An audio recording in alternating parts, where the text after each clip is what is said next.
আসসালামু আলাইকুম ওয়া রাহমাতুল্লাহি ওয়া বারাকাতুহু।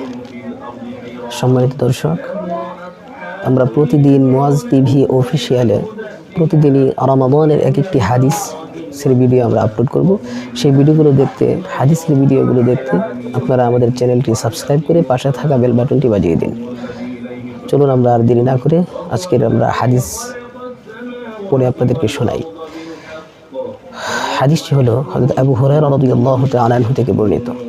আরবি ইবারত: عن أبي هريرة رضي الله عنه قال قال رسول الله صلى الله عليه وسلم إذا دخل شهر رمضان فتحت أبواب السماء وفي رواية فتحت أبواب الجنة وغلقت أبواب جهنم وسلسلة الشياطين।